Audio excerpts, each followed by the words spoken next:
Hello, peace lovers, peacemakers, and people who dedicate their lives to enjoy peace and have peace and prosperity, not only for themselves, but for the people around themselves and within their communities. This is Sara Jamshidi. You are watching Peace Talk with Sarah. You're watching Peace Talk with Sarah on Facebook on two channels, on my profile, Peace Talk with Sarah, and also on Go2 News.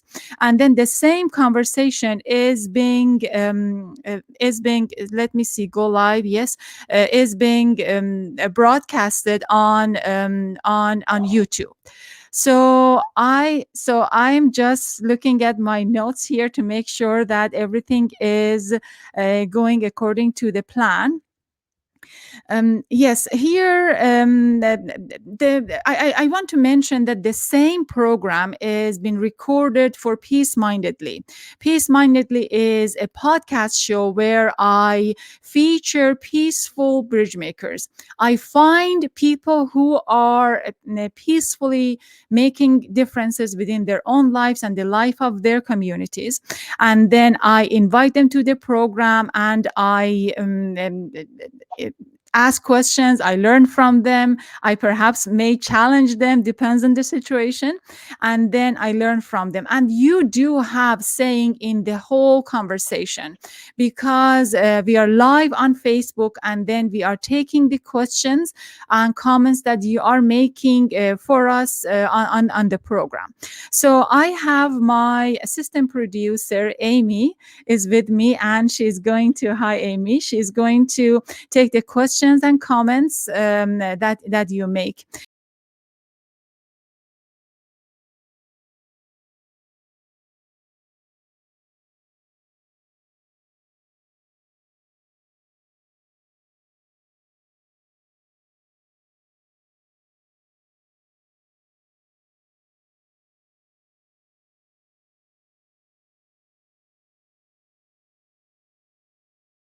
Okay, so I took myself out. Sorry. So here I am. I mean, I'm still learning. Thanks so much for bearing with me. So, if you've been in different city, if you've been new in a place and station in an environment that you just you do not know anyone, you are new. It's a new country, perhaps it's a new city, new language, and you have no idea about what's going on around you, or you do have ideas, but everything is astonishingly new. So in these cases, I've been in this kind of situation, and I know how it goes, that I sometimes felt so lonely. So in this kind of situations, I usually what people want is to find good-hearted, compassionate, kind people who can relate to them, and who can make acquaintance and make relationship with. So for the purpose of that specific conundrum, I do have two people who can speak very well about the situation. Here, before we dive into the interview, I need to explain something very quickly here. So, we are in quarantine, and we are in lockdown. So, and then for that purpose, we do have some kind of technical issues. I have two guests for my program, Zahra Eslami and Emmy Treichel. But the thing is, I wanted to have Amy on the screen on my online studio with Zahra, but things didn't work out the way that we wanted because of the lockdown, and then we couldn't solve the technical issues. So therefore, for that reason, you see this by me. So what's happening here is I have Amy on the phone with me, and then Zahra will join for the Q&A, and then we are going to start a discussion. But here, for this program, I do have Zahra. Zahra Eslami is here on the studio. Hello, with me, and then I have Emmy on the phone. So Emmy, I know that you are an excellent storyteller. So I want you to tell us what happened, and I want us to tell us back to take us back to the annual dinner party that you throw every year. So on the on the year 2011, you invited Zahra to your dinner party. So tell us about the party and about the dinner. Okay, I'd be happy to. My husband and I, about 50 years ago, joined the Minnesota International Center. It was a small nonprofit that had begun to help primarily the student wives from international students to better assimilate into the community. The university had very good programs for the students, but they didn't have programs for sometimes the wives and children, and even sometimes the mothers who were living with the students who had language problems, etc. So that's why the Minnesota International Center came into existence. And we joined, and part of their program was to have homestay students and other things. And one of the things they had was something we called Dinner and Dialogue. And Dinner and Dialogue was that you got a group of your friends, maybe 3 or 4 couples, and then they would send you 6 to 8, 10 names of new students, and you would invite them to come and have dinner with you. If they enjoyed it, they continued to come as long as they were a student. So some students stayed a long time, some only a little.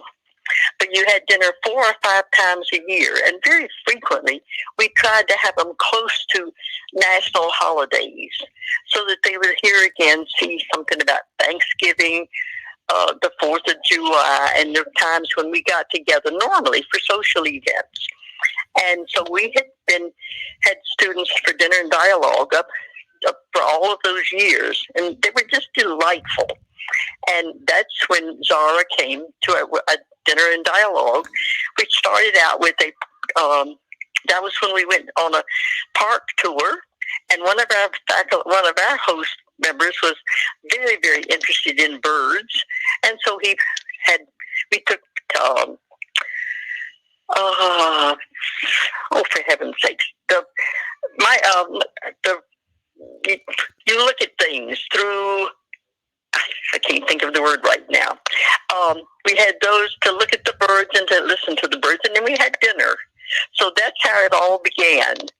I cannot remember what the next time when we had a dinner and Zahra came, but we would always invite everybody who came to come again if they wished. And Zahra came, and then Alariza started coming with her also when he wasn't busy studying. So that was how the relationship began, and it was a delight.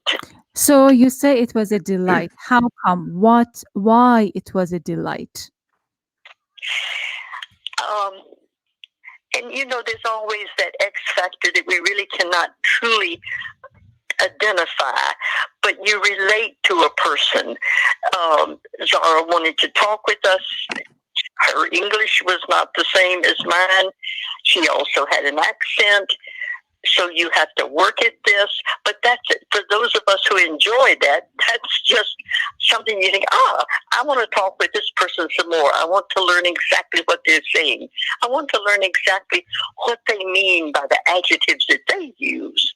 Excellent. If you're speaking it in a second language, they sometimes are not identical with the adjective that I would use for that situation. It was just very interesting. Absolutely. I know what you're talking about because I'm one of those people who sometimes cannot even make a sense of what I'm saying myself, let alone the poor listener who is listening to me. Yeah. But I wanted to ask Zahra. So tell me about your own experience when you were visiting Amy at the time back in those years. Yeah. Hello, everyone. We came August 2011, and the first time we met, it was October 2011.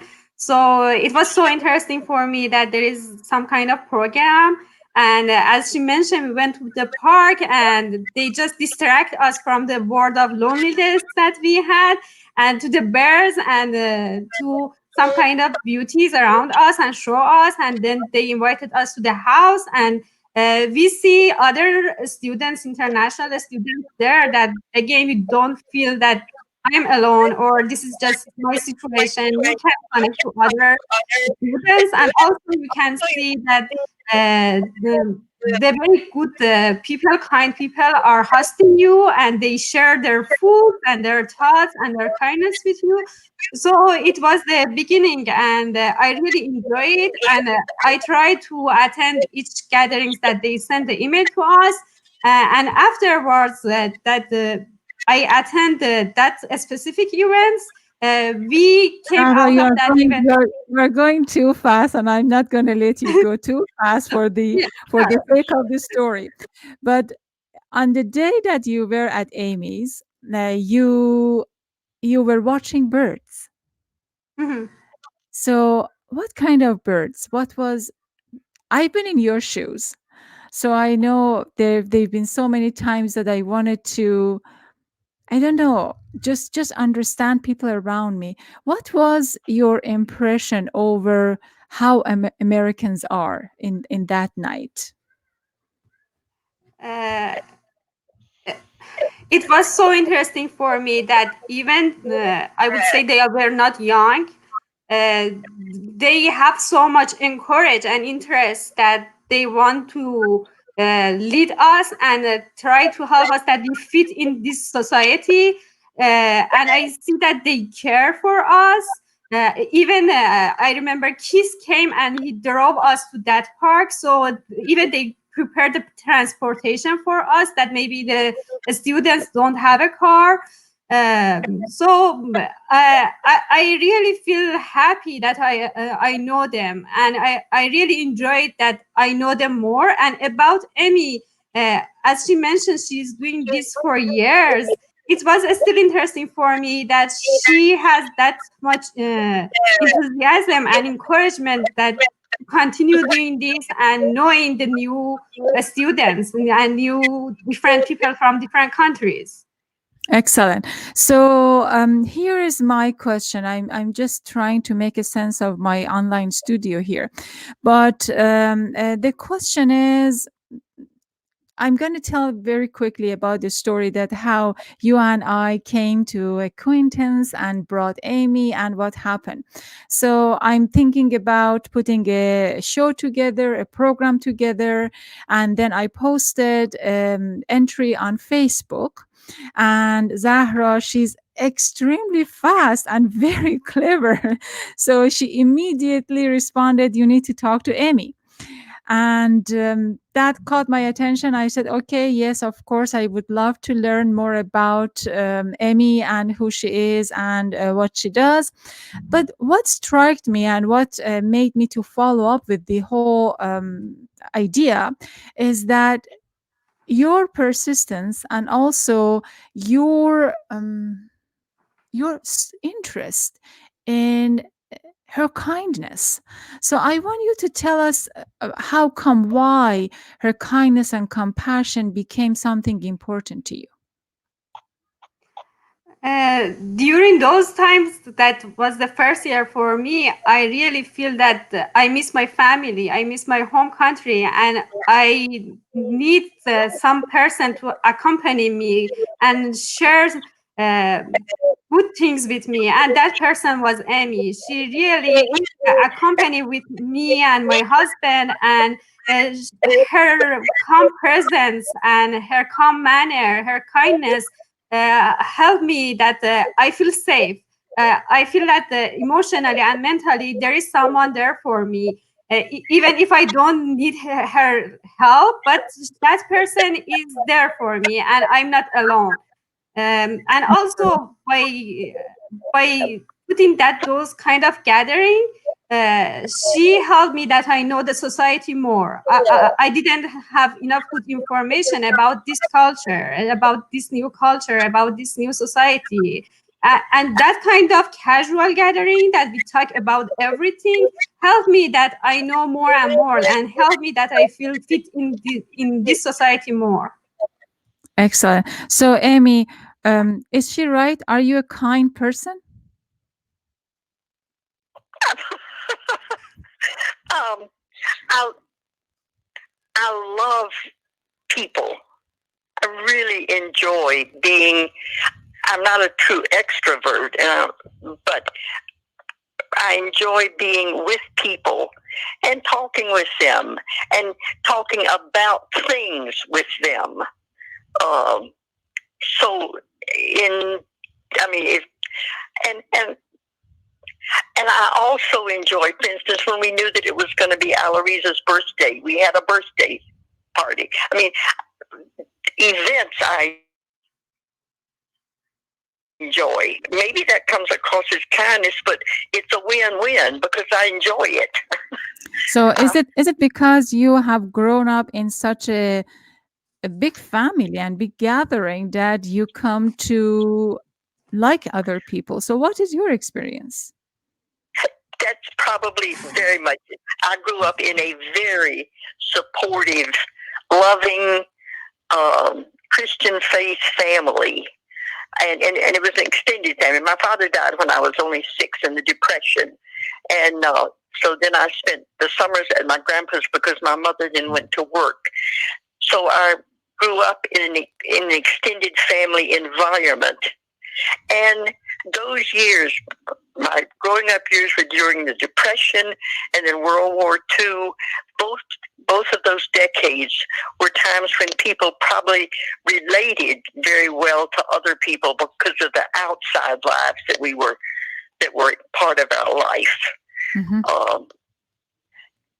So when I look back on my life, yes, I can see why I've done some of the things I've done, though I did not at that moment probably do them with the intention that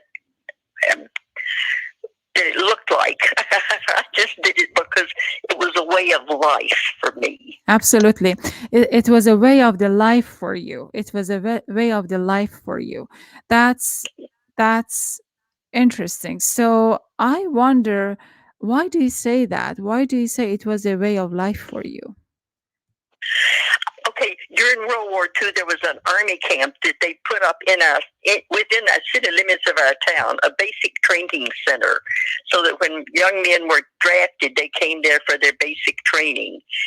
And they opened a USO, which meant that we went down and served coffee, played bridge, and had interaction with people from every other state in the Union. And this is when people didn't travel like they do now. So most of us have hardly been across the county lines, much less to any of the 48 states at that time. So we met people from all over the country, and it was a war, and those were very different times as human beings. You cared a lot for people because they were the people who were going to keep your country free. So I think, yeah, that environment was one of meeting lots of new people, respecting them for who they were. And so when I look back on it, I think, yes, my growing up years had a huge influence on how I have behaved as an adult, though I would not have known at the time that that's what it was. Yeah. So how you behave as an adult when you wouldn't know at the time. Here is the question I have for Zahra probably. And the question is, when you were new in the United States, what was, you explained to me that you missed your family, you missed your relatives and all of those, but I'm very interested to see and to learn, although you were missing all of those, but what Amy filled into this gap that really made you appreciate the kindness. Maybe I'm repeating the question that I asked earlier, but that is an important question for me because it happened to me, and then I wanted to see how was your experience at the time. I would like to say that I think she saw many international students. She saw many people at different ages, cultures, and religions. But when she see me, or I feel that she see any other people, it seems that you are the brand new person, that she don't have any other knowledge about your culture or your religion, and she wants to know more. She wants to hear you, and she has a lot of encouragement to learn new things. And when you start talking, she's asking different questions from you. So I feel that she don't bring any prejudgment by herself to the conversation or to your relationship, that you think that okay, maybe she categorized me because I'm from Iran, or I'm from a religion of Islam and Muslim people.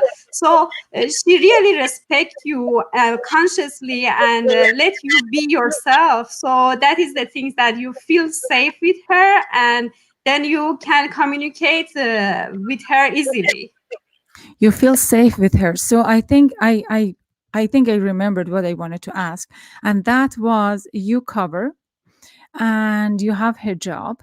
And then sometimes, I mean, I've covered and I know all about hijab and modest fashion and people cover. And sometimes people who cover themselves, perhaps being in this kind of jeopardy of being judged or being judged. So I wanted to see perhaps how was it seems that you didn't feel that you've been judged by Emmy. So therefore that was a triggering point for you to think, okay, so I would like this relationship because she's just so authentic about her thoughts about me. It's true. She never judged me. We had a conversation to know each other more. Why we are doing that? She asked me a few times why you are wearing that, and she wants the reason that I'm practicing this faith or practicing the wear the scarf. But I never feel that she wants to judge me or put a question that from the top, that I'm some sort of uh, not good, and she respect my reason, and I never feel bad about her questions. I hope I answer your question. So Amy, how I mean, she Zahra has hijab and cover her hair, and then you probably have seen women before. I mean, I'm guessing maybe or maybe not. But what was your impression of her hijab, and then just yeah, I wanted to see how did you see their relationship. I simply saw it with possibilities.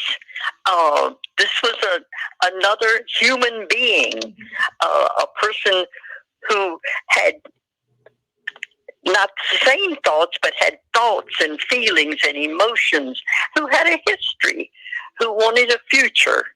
And those are all exciting things to think about. And so I saw her as this person that I would enjoy sharing time with, and sharing these thoughts and feelings, and develop I would develop a better understanding, which then is good for me. Why is it good for you? Because when we understand, we can diminish our fears, our apprehensions. Understanding gives us security in who we are and what life is all about. And Uh, what did you learn? What did you understand from Zara in this relationship? I understand that a person who has been raised in a different country, with a different language, with different cultural values, with a different religion, still has the same needs, the same hopes, the same capacities that I have.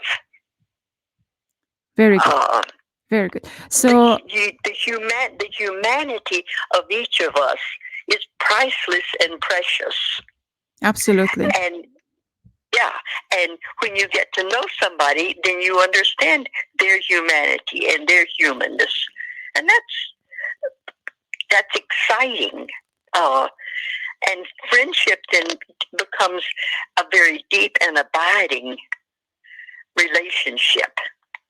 Okay, so when I was putting this program together, I learned and I saw that Zahra cares so much about you. She really cares about, okay, I want to make sure this is happening. I mean, first I wanted to, and then something happened. I thought that, okay, so she's caring so much about Amy, so I need to have her with Amy and in the program. So I wanted to see. So Zahra, first questions from you. How come that you became so protective and you care so much about Amy? Why? Because I feel she's my grandmother. I really love her, and I really respect her. And each time I see her, I see the beauty of life in Amy, in her words, in her beautiful eyes, in her smiles. And I love everything that she's do as a human. And I learned a lot from her. I learned how to live peacefully every day and help the people around you in the capacity that you have, regardless of you are doing some kind of activity at churches, or helping international students, or attending funeral for different people that maybe even you don't know or know them. So I like to pass this beauty that I learned from Amy to my daughter, and it is so important for me. Very good, very good. So we are talking again. I'm trying to manage my online studio. We are talking with Zahra Eslami and Amy. They are, yes, there you go. Here I am. They are two friends who created a beautiful relationship of a friendship with peace and love. So these two women have a very different background. They speak different languages. They have different religions. They are from different countries. I mean, everything about them is absolutely so different, but they share kindness. They have the same kindness, the same compassion, the same aspiration for life, and the same humanity.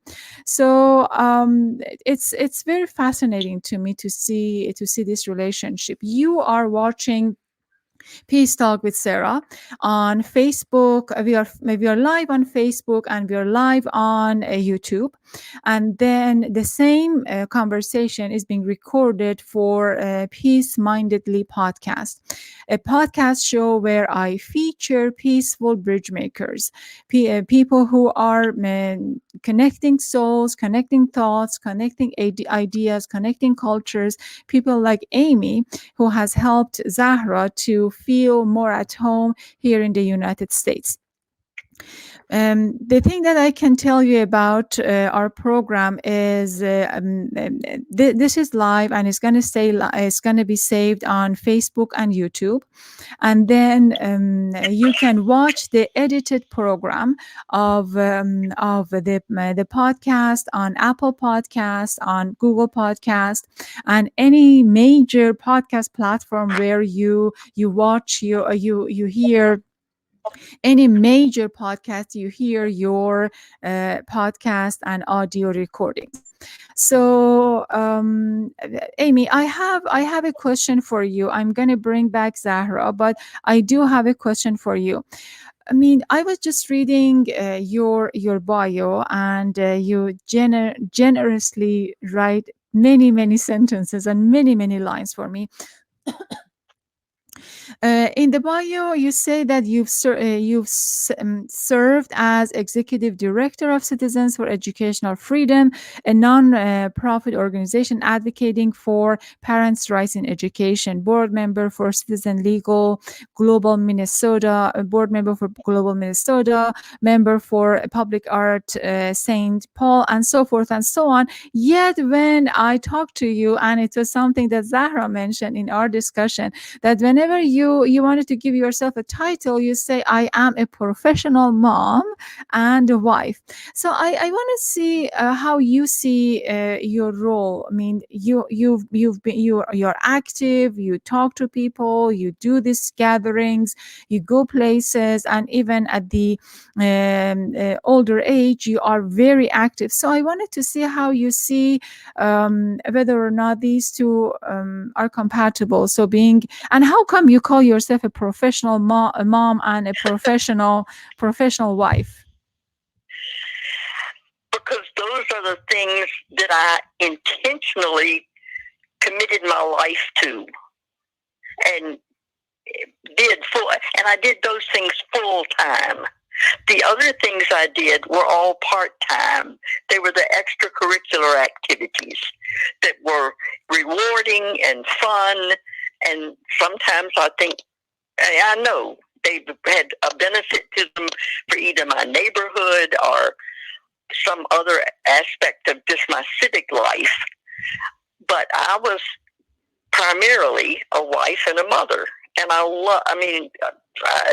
did it because I had an opportunity to do it, and I loved doing it. I found it very fulfilling. We had 2 birth children, and then subsequently had a brother and a sister who were in foster care, who spent most of their lives with us.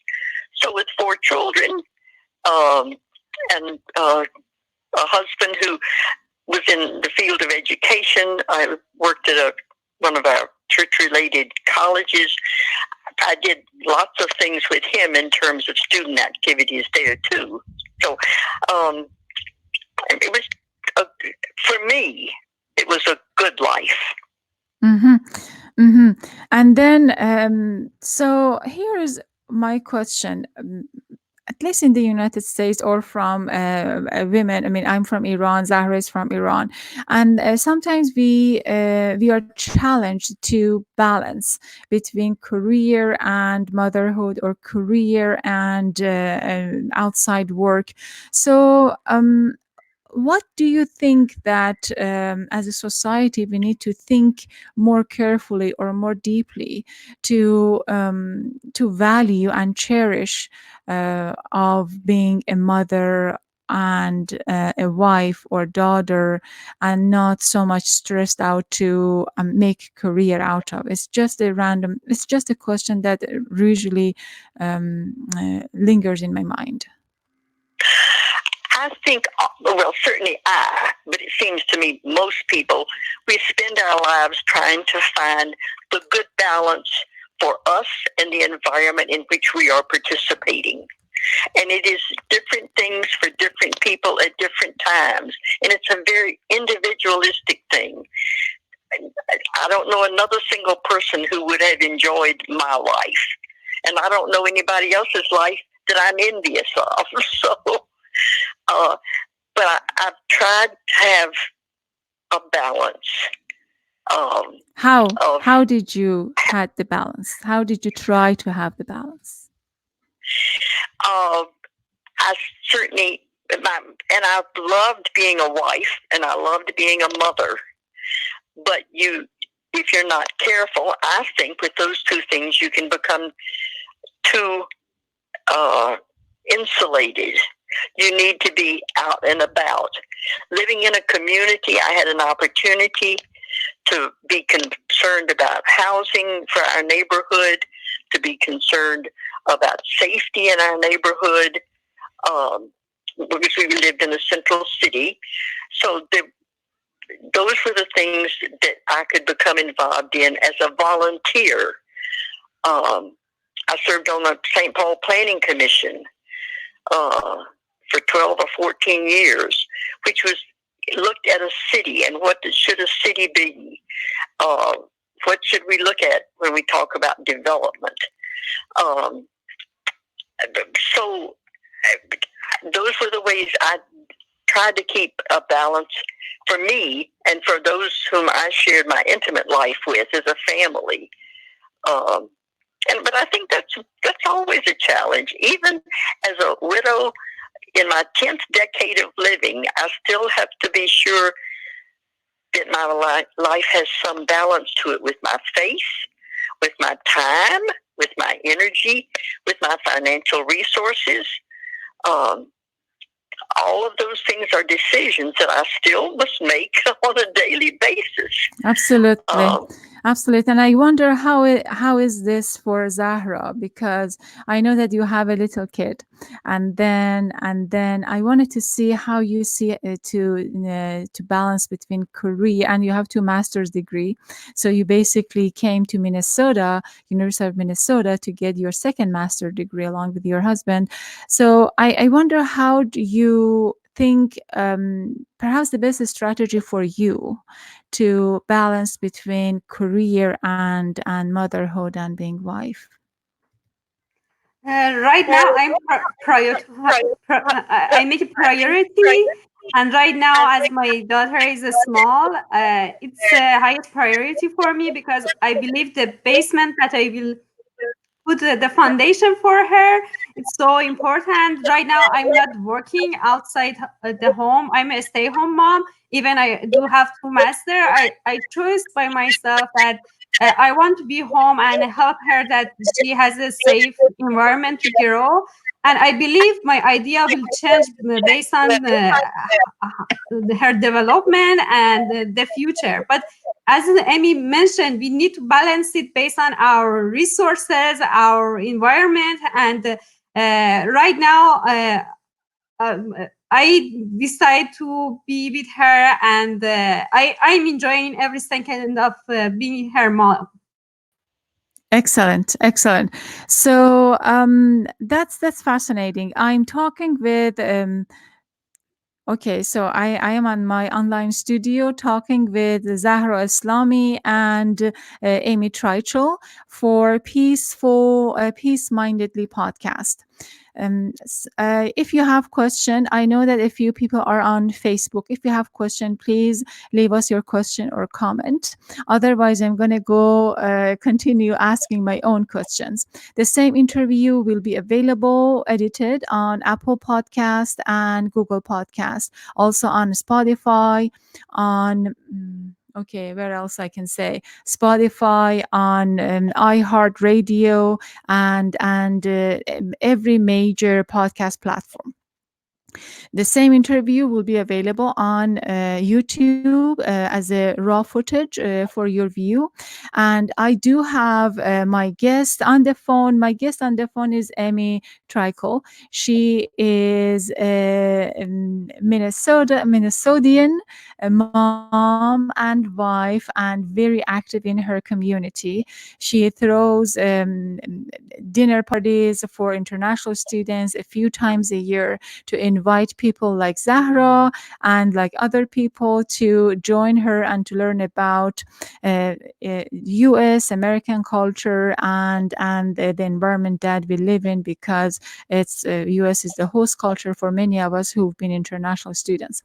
So I am going to ask my guests to close the program, and then I'm going to start with Zahra. I wanted to see, in your own words and in your own ideas, what peace means to you, and why do we need people like Amy to rely on? In general, I would define peace that the majority of the people in the world can have access to good education, to good healthcare system, and we don't see any war around the world. This is the general concept that I defined peace. And for the interpersonal and interfaith relationship, I define it as you put the love in the center of your communication, and uh, forget about any labeling or categorizing people, and just be open to hear people and see people and know them, and then be peacefully to them. Excellent, excellent. And then, Amy, what is peace to you? And tell me your ideas about peace, compassion, kindness, nonviolence. Uh, Peace for me has to be intentioned. We can't just think about it. It has to be something that we are intentioned about, because it is so vital to the communication and to the relationship of people who share time and space and air and water and all of those things that are part of the universe in which we are sharing. And so it's essential, and the more we grow as people on this earth, I think the more important it is becoming that we live with not fear and not hate, but that we live with love and faith and consequently concern for how we treat this earth and for how we live with one another. That we care about other people, and part of this certainly comes from my Christian faith. One of the things you learn early in life in Sunday school is that we were taught by Jesus that we should love other people the same way we love ourselves, because Jesus loved us. And that's our heritage with our faith, is that we love one another.